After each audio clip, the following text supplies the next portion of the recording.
Tignan niyo po ang record ng ating mga kandidato. Wala sa kanila ang may bahid ng dugo dahil sa tukhang.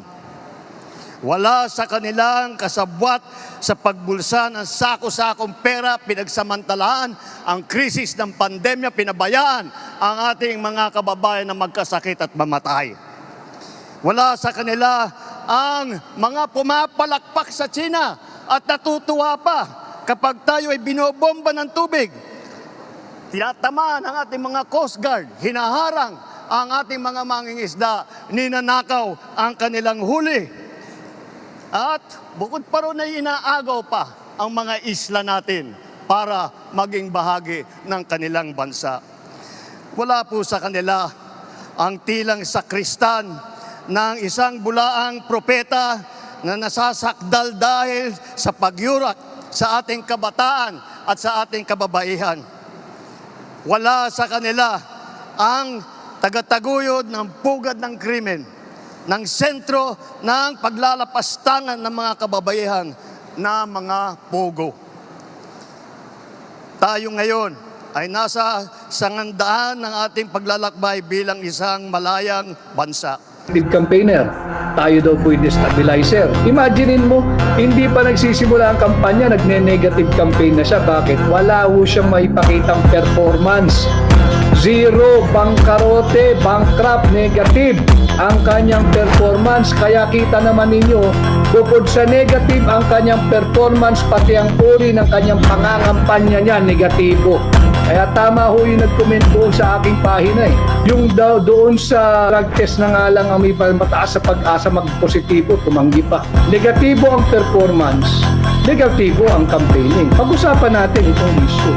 Issue-based po ang ating pangangampanya. Hindi po tayo lalayo rito. Pag-usapan natin yung issue. Yung issue na talagang wala kayong ginawang mabuti sa loob ng 3 taon ninyong panunungkulan. Kaya yung mamamayang Pilipino, mag-isip-isip po. Tama po yung sinabi ng mga kasama ko.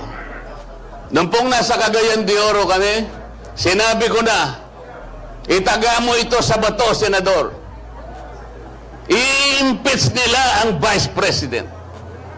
Nangyari na po.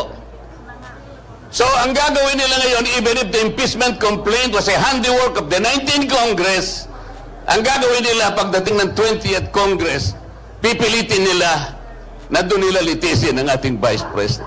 There is a constitutional issue here. Kailangan po ninyo yung abogado na makakarating sa 20th Congress.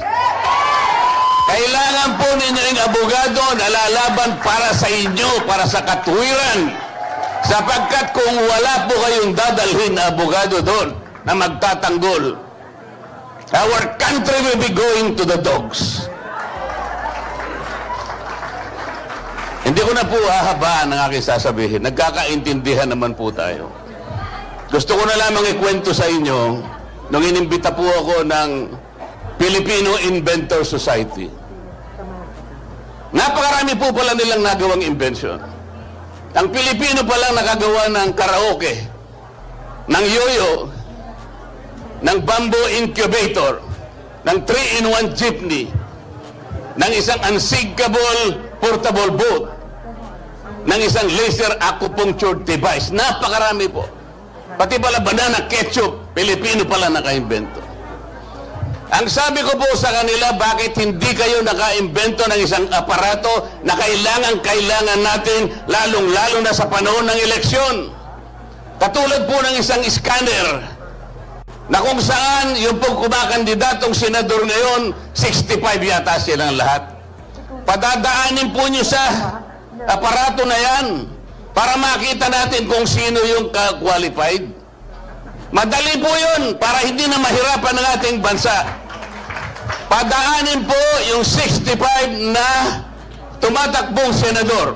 Maniwala kayo sa akin, kapag kayong na-inventong aparato na yun ay matino, alam po ninyo kung sino lamang ang lulusot doon? Ito pong mga kandidato ng PDP Laban. Lahat po ay re-rejectin ng aparato na yon.